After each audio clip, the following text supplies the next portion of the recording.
Canterbury Tales, 1378 to 1400, is a collection of 70 poems narrative. The story tells about the pilgrimage to the shrine of Thomas A. Becket in Canterbury, Kent. It is said that there are as many as 30 people from various professions pilgrims gathered in lodging tabard.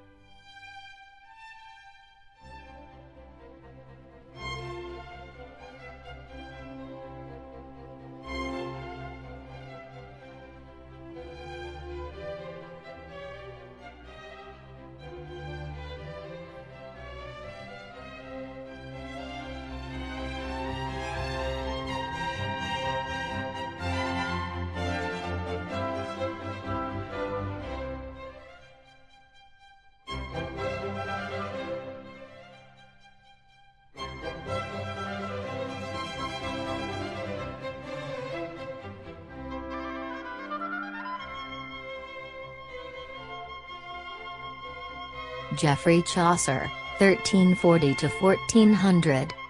He is the greatest poet and storyteller of the Middle Ages. He was born in London, around 1342. His father was a wine merchant. His family name derives from the French Chaucer, meaning shoemaker. Besides, Chaucer also contributed importantly the second half of the 14th century to the management of public affairs as a courtier, diplomat, and civil servant. Chaucer first appears in public records in 1357 as a member of the House of Elizabeth, Countess of Ulster, wife of Lionel III, son of King Edward III.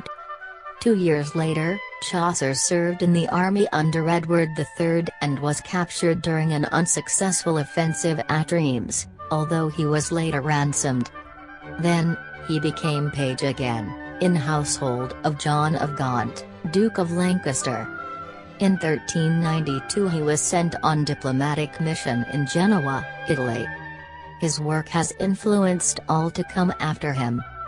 The work of Shakespeare, Marlowe, Edgar Allan Poe, Charles Dickens, even J.K. Rowling credit Chaucer as strong influence. In The Beauty of April, the narrator and 29 oddly assorted travelers happen to meet at the Tabard Inn in Southwark, London. This becomes the launching point for their 60-mile, 4-day religious journey to the shrine of St. Thomas A. Becket at the cathedral in Canterbury. As the travelers are becoming acquainted, their host, the innkeeper Harry Bailey, decides to join them. He suggests that they pass the time along the way by telling stories.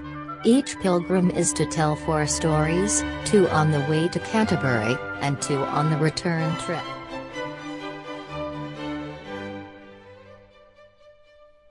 As the travelers begin their journey the next morning, they draw straws to see who will tell the first tale.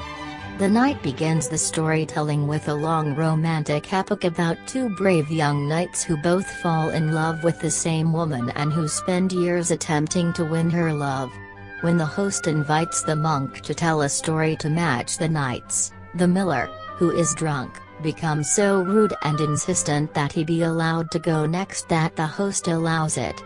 The miller's tale is indeed very funny, involving several tricks and a very dirty prank as a young wife conspires with her lover to make love to him right under her husband's nose.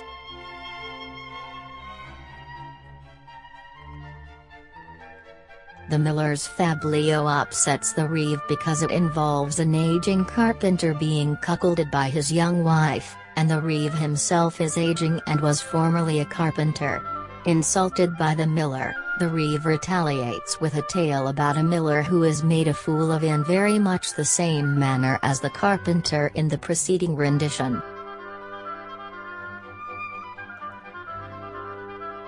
After the reeve, the cook speaks up and begins to tell another humorous adventure about a thieving, womanizing young apprentice. When the dialogue among the travelers resumes, the morning is half gone and the host, Harry Bailey, urges the man of law to begin his entry quickly. Being a lawyer, The man of law is very long-winded and relates a very long story about the life of a noble woman named Constance who suffers patiently and virtually through a great many terrible trials. In the end she is rewarded for her perseverance.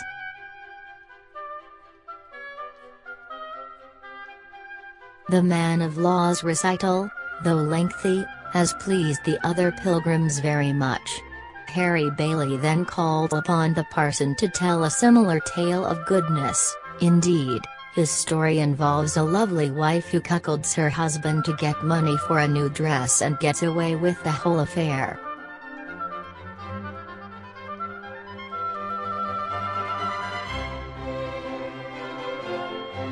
Harry Bailey is wildly enthusiastic about the priest's tale, turning very bawdy in his praise. The earthy wife of Bath is chosen as the next participant, probably because the host suspects that she will continue in the same bawdy vein. However, the wife turns out to be quite a philosopher, prefacing her tale with a long discourse on marriage.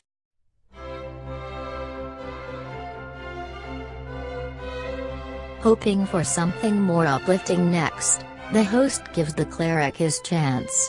Obligingly, the cleric entertains with his tale of the cruel Walter of Saluzzo who tested his poor wife unmercifully.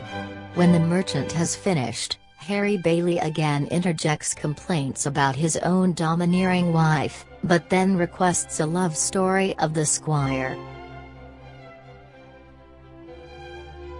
The dialogue resumes with the Franklin complimenting the squire and trying to imitate his eloquence with an ancient lyric of romance. There is no conversation among the pilgrims before the physician's tale. His story is set in ancient Rome and concerns a young virgin who prefers death to dishonor. The host has really taken the physician's sad story to heart and begs the partner to lift his spirits with a happier tale. However, the other pilgrims want something more instructive, so the partner obliges. The knight has to intervene to restore peace. The second nun then tells the moral and inspiring life of Saint Cecilia. About 5 miles later, a canon and his yeoman join the party, having ridden madly to catch up.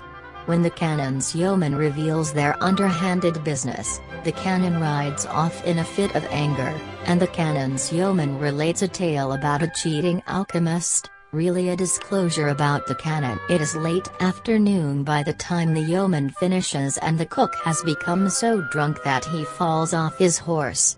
There is an angry interchange between the cook and the manciple, and the cook has to be placated with more wine.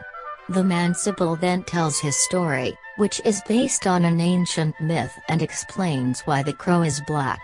At sundown the manciple ends his story.